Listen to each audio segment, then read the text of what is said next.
Hello friends, स्वागत है अपने YouTube channel SSC exam solution पर। तो आज हम लोग एसएससी सीजीएल 18 सितंबर थर्ड शिफ्ट का मैथ सॉल्यूशन जो कि बेस्ट अप्रोच के साथ बेस्ट कंटेंट आपको दिया जा रहा है। देखते हैं मेरे फर्स्ट नंबर क्वेश्चन में क्या बोला गया है। एना और बेन दोनों के पास कुछ कंचे हैं। यदि एना बेन को एक कंचा देती है तो इन दोनों के पास समान संख्या में कंचे हो जाएंगे। इसके विपरीत यदि बेन एना को एक कंचा देता है तो उसके पास बेन की तुलना में 3 गुना अधिक कंचे हो जाएंगे। इन दोनों के पास कंचों की कुल संख्या निकालना है। अब देखिए, इस प्रकार क्वेश्चन में भी एसएससी सीजीएल में और सीएचएसएल में क्वेश्चन पूछे गए हैं, जो लगभग मेरे भाई 2024 में 4 से 5 बार यह क्वेश्चन पूछा गया है और ये मेरे बेस्ट क्वेश्चन है। इस शिफ्ट में सबसे बेस्ट क्वेश्चन यही है, ठीक है।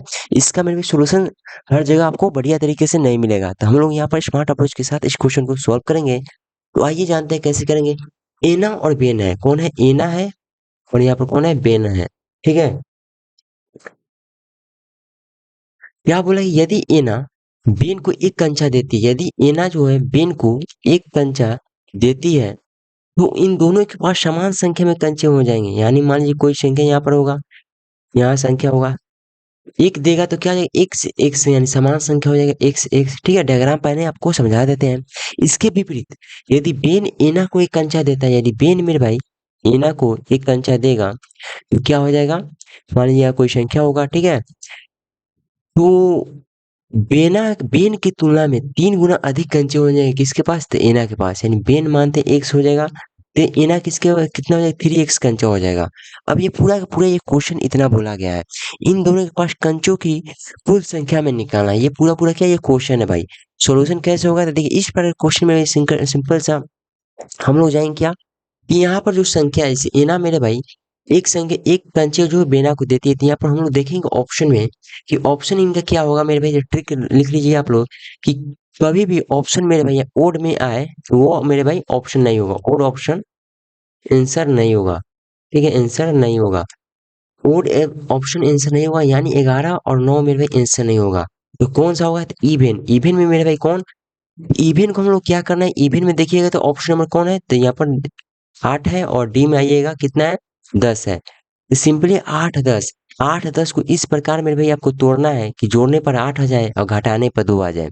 इसी प्रकार 10 को इस प्रकार तोड़ना है कि जोड़ने पर 10 आ जाए और घटाने पर 2 आ जाए। तो देखिए यहाँ पर जोड़िएगा कितना आ जाएगा? तो यहाँ पर आ जाएगा आसानी से 3 और 5, 5 और 3 लीजिए, 8 आ जाएगा घटाने पर 2। यहाँ पर आएगा 6 और 4, 6 आ गया। अब सिंपल से मेरे भाई यहाँ पर देखिएगा, मान लीजिए यहाँ पर 5 संख्या था। अब देख पुटिंग कीजिए, 5 संख्या मान लीजिए यहाँ पर था तो एक देगा, तो यहाँ पर कितना हो जाएगा? मान लीजिए 5 3 यहाँ पर फिलअप कर दीजिए पहले, ठीक है। 5 3, 5 में से एक दिया तो यहाँ पर 4 हो गया, यहाँ पर भी 4 हो गया, ठीक है। तो ये तो सेटिस्फाइड हो गया। पहला कंडीशन मेरे भाई, जितने भी इवन ऑप्शन होंगे वे पहला कंडीशन को सभी के सभी सेटिस्फाइड करेंगे, ठीक है। एक से एक सभी में होंगे। लेकिन दूसरा कंडीशन जो यहाँ पर दिया गया है 3 गुना, वो चेक करेंगे हम लोग। जैसे कि यहाँ पर क्या 3 है, 3 से एक दे दिए तो 2 हो गया, यहाँ पर कितना 6 हो गया, यानी 2 का ये 6 कितना गुना है? तो 3 गुना है। तो ये मेरे सेटिस्फाइड कर रहे हैं ऑप्शन नंबर सी, ठीक है। तो यही हमारा क्या हो जाएगा? आंसर हो जाएगा। बाकी मेरे 10 को लीजिएगा तो 10 रखिएगा, 4 6 तो यहाँ पर 5 5 हो जाएगा, 5 5 हो गई हो जाएगा। लेकिन मेरे यहाँ पर देखिएगा एक ये दे देगा 3 7, तो ये कितना गुना है? सिंपल सा मेरे ये गुना में नहीं है। तो क्या होगा? ऑप्शन में बी मेरे भाई आंसर हो जाएगा, ठीक है।